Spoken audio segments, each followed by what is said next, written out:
Bonsoir, bienvenue à tous dans Cité des Arts les Entretiens, émission quotidienne sur YouTube et Facebook à 18h30. Ce soir, on reçoit Maureen Gontier et Benoît Botex, donc les organisateurs du festival Vraiment. Benoît, donc toi, tu es à tête pensante, c'est toi qui as organisé et qui a imaginé ce festival, c'était le festival Vreux il y a quelques années. Est-ce que tu peux nous parler donc des particularités de ce festival hors du commun? Donc le festival Vraiment, c'est la rencontre de dessinateurs et de musiciens, et c'est aussi un temps d'expérience pour des dessinateurs. Euh, donc c'est 3 jours normalement qui se passent en public, et puis on invite une quinzaine de dessinateurs, ils se rencontrent, et il y a toujours une énergie collective super intéressante qui se dégage de ce moment-là. Et puis il y a cette rencontre musicien-dessinateur avec l'organisation de concerts dessinés. Donc les dessinateurs arrivent, partent de pages blanches, d'un mur blanc. Voilà, c'est bien la particularité du festival, c'est que chaque année, quand on commence le festival, il n'y a rien à voir. Juste un travail de scénographie qu'on a fait. Et en fait, les 3 jours de travail amènent voilà, une multitude de dessins, une multitude de créations. Et c'est ça qui Alors, intéresse le on public. voit les artistes créer, les dessinateurs dessinent devant nous. Voilà, c'est une forme assez dynamique. Et puis ça interroge aussi sur ce moment, le moment de la création. Comment naît un dessin, comment il se fabrique, comment se déroule le trait sur la feuille, enfin voilà, toutes ces choses un peu mystérieuses pour le public. Et donc c'est ponctué par des performances musicales. Voilà, on met en relation un dessinateur et un musicien, et ensemble ils font ce qu'on appelle un concert dessiné, mais qui a souvent des formes assez différentes. Et ce qui est intéressant, c'est les rencontres comme ça, où c'est des gens qui ne se connaissent pas, et puis il se passe un moment assez intense et toujours intéressant. Et en général, donc c'est dans divers lieux toulonnais, dont le Métaxu, puisque tu t'occupes du Métaxu. Alors voilà, depuis l'année dernière, le festival il est au Métaxu, puisque c'est la même équipe qui gère le festival et le Métaxu. Bon, cette année, c'est des circonstances bien particulières, donc on ne pourra pas le faire en public. Voilà. Donc comment ça va se passer? Bon, cette année, le festival, donc vous avez dû réimaginer, puis vous alliez le faire, hein, clairement. Alors cette année, ça va se passer en ligne. Donc on a dû réimaginer le format jusqu'à il n'y a pas longtemps encore, puisqu'on ne fait que s'adapter. Mais on va quand même faire venir les dessinateurs au Métaxu. On va avoir différents formats, donc à chaque fois sur 3 jours entre le 27 novembre et le 13 décembre. On va avoir 2 dessinateurs qui vont venir à Toulon dans la galerie et qui vont proposer, qui vont dessiner, improviser, dessiner avec l'autre dessinateur. Ça va être une rencontre entre 2 dessinateurs et qui vont proposer aussi des lives avec les musiciens. Donc on va pouvoir les voir par caméra, créer, c'est ça, à certaines heures, comment ça se passe le rendu? Ça a été compliqué de trouver une formule pour s'adapter au format du festival. Déjà l'idée c'était de les faire venir 2 par 2, donc ça, puisque notre galerie elle n'est pas assez grande pour faire venir 15 dessinateurs pour respecter ces fameuses normes. Donc du coup ces 15 dessinateurs ils vont venir 2 par 2 pendant 15 jours dans la galerie du Métaxu pour produire comme une espèce de résidence qui dure 2 à 3 jours suivant leur disponibilité. Donc ça c'est constamment à partir du 28 novembre jusqu'au 13 décembre. Constamment il y aura 2 dessinateurs qui produisent. 2 par 2, donc déjà il y a quand même une rencontre puisque c'est souvent des dessinateurs qui n'habitent pas dans les mêmes villes. Qui ne se connaissent pas forcément. Voilà, qui ne se connaissent pas, donc voilà, donc c'est vraiment une petite rencontre. Et en plus de ça, on a un format de live vidéo pour les performances dessinées avec un musicien. Donc là, c'est 2 fois le mercredi et 2 fois le samedi, sur tous les mercredis et les samedis du temps du festival. Non, mais alors pour être sûr que le public comprenne bien, quand tu dis ils seront en permanence en résidence, c'est-à-dire que comment on les voit travailler, alors, comment ça se passe, ou il y a une production que vous allez mettre sur votre site internet par exemple? Alors voilà, exactement, la proposition ça a été de faire vivre le festival sur une page web. Alors ça peut paraître un peu complexe comme ça, mais finalement c'est une pratique que les dessinateurs portent depuis longtemps en fait. Ils sont hyper intéressés par la diffusion en ligne. Donc on va essayer de faire en sorte que s'ils sont à distance, ils peuvent quand même amener des images, et s'ils sont sur place, nous on va prendre des échantillons et alimenter une page web qui sera à voir, qui sera évolutive, qui sera chronologique, D'accord. et dans laquelle il y aura des petits jeux. Donc tous les jours, on peut aller sur la page, voir les Voilà. nouvelles œuvres, en gros, et puis certains moments de live avec des musiciens. Voilà. Ok, super. Donc on pourra voir ça sur le site internet et sur les réseaux sociaux, bien sûr. Voilà, alors il y a 2 sites, du coup il y a le site du festival vraiment, c'est vraiment.fr, et puis le site du Metactu, metactu.fr. C'est 2 entrées différentes pour avoir accès à cette page qui va être évolutive, qui sera sûrement très fournie, puisqu'on les a eu déjà évidemment au téléphone, et ils sont quand même assez motivés de cette expérience un peu collaborative, puis ça n'existe pas forcément ailleurs, quoi. Alors le point intéressant, c'est que nous, comme on est organisateur, on va essayer d'animer cette page-là, donc leur proposer des petits jeux, des petits échanges comme ça. Et, des petits défis par voilà, exemple. donc c'est ça qui est intéressant, ça va un peu donner envie de regarder au fur et à mesure, quoi. Si vous y allez une fois, vous verrez qu'un jour après, il y aura beaucoup de choses qui auront été dessinées. Ouais, c'est ça la difficulté du format en fait, parce qu'on en a tous vu pendant le premier confinement des lives de musiciens, et c'est vrai que c'est la pratique, regarder en fait une œuvre d'art, que ce soit de la musique ou des œuvres, enfin du dessin, c'est quelque chose qu'on fait de façon très courte en fait, hein. On regarde pendant 1 minute. Là, on a vraiment essayé de réfléchir à rendre ça déjà plastique, puisqu'on construit des scènes.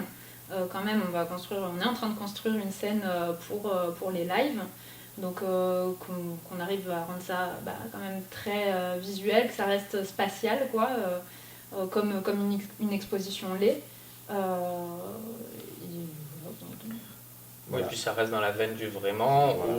où on voit le musicien, on écoute le musicien, mais en même temps on voit se construire un dessin, donc ça rajoute de Alors il y a, l'intérêt. alors il y a les temps sur la page web qui vont durer pendant 15 jours de manière continue, et puis il y a ces temps vidéo de rencontre entre un musicien et un dessinateur. Et donc ces rencontres-là, elles se passent dans l'atelier du Metactu, donc qui n'est pas le même espace, et sur lequel on a apporté une attention particulière, c'est-à-dire qu'on a fabriqué vraiment comme un plateau télé quasiment, et donc on fait venir là du coup pareil, un musicien, un dessinateur en huis clos. On a un système de caméra assez chouette qui va permettre d'avoir des points de vue différents, et donc effectivement d'ajouter une touche à nous sur la diffusion, quoi. Ce ne sera pas simplement une caméra, ce sera vraiment quelque chose d'un peu plus produit, quoi. D'accord, super, très bien.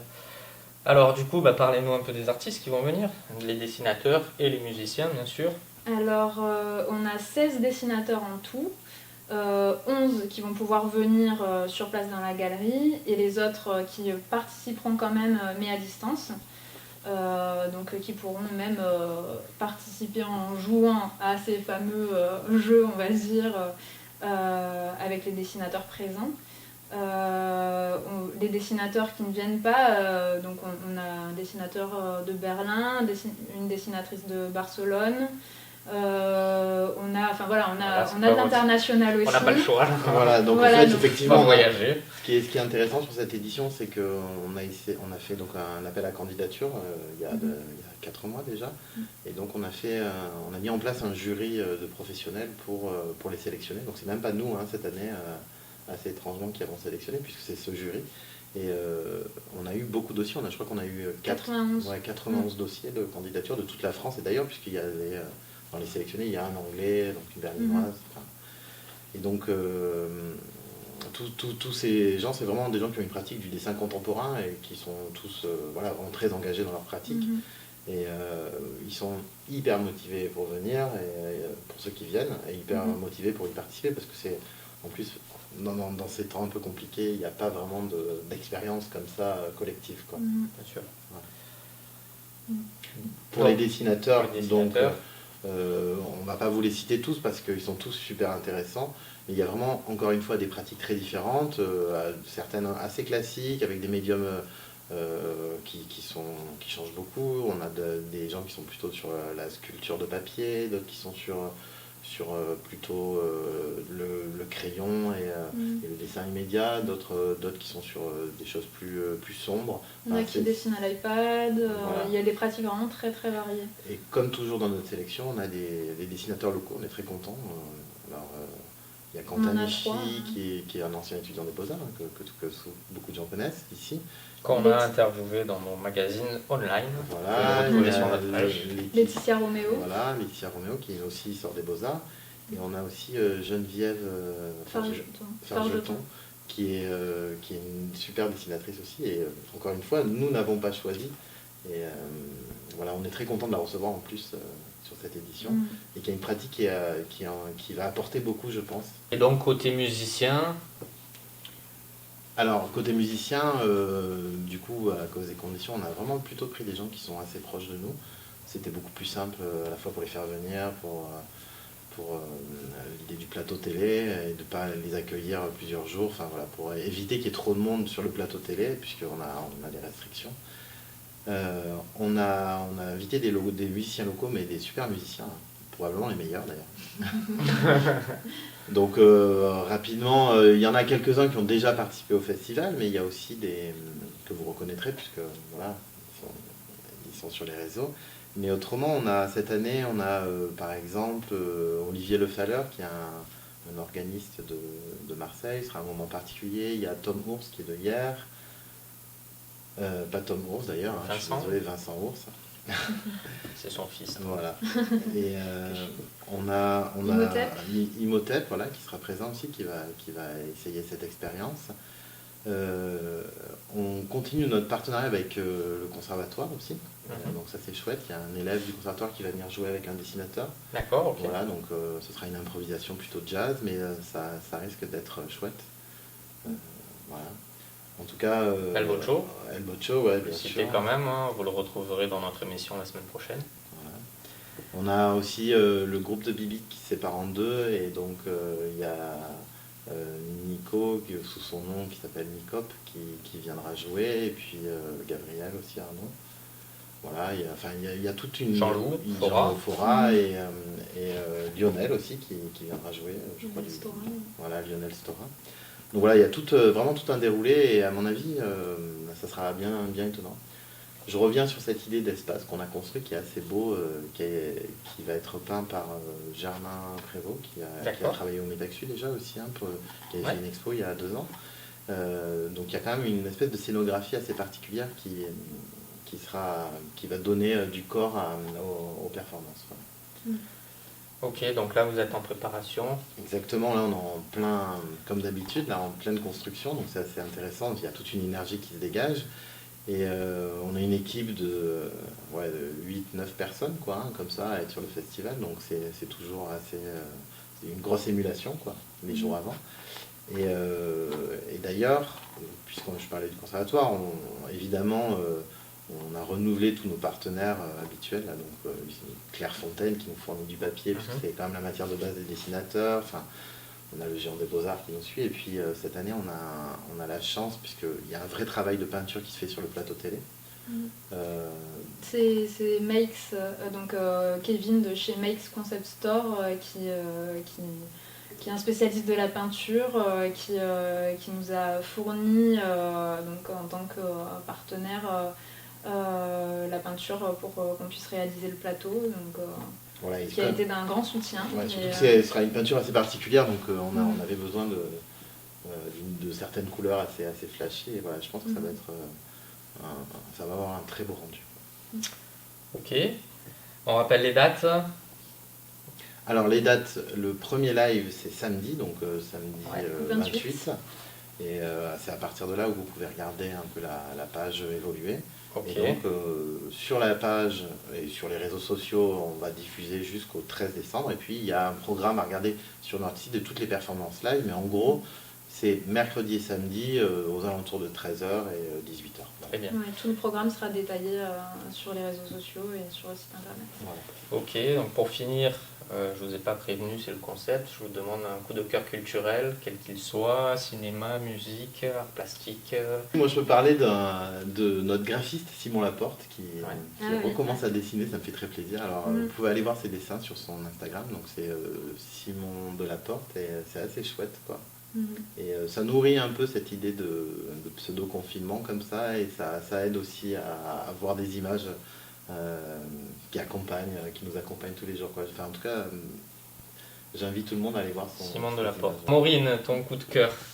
Alors moi ça n'a rien à voir, mais j'ai vu un documentaire qui m'a beaucoup plu sur Arte récemment qui s'appelle Pop Féminisme, que je conseille aux hommes comme aux femmes, mais qui était super bien construit et qui donne un nouveau regard sur le féminisme, enfin un regard très accessible mais très bien réalisé. Merci à vous deux, merci d'être venus, merci Maureen, Benoît, et puis bonne chance pour le festival. Merci. À demain sur la chaîne.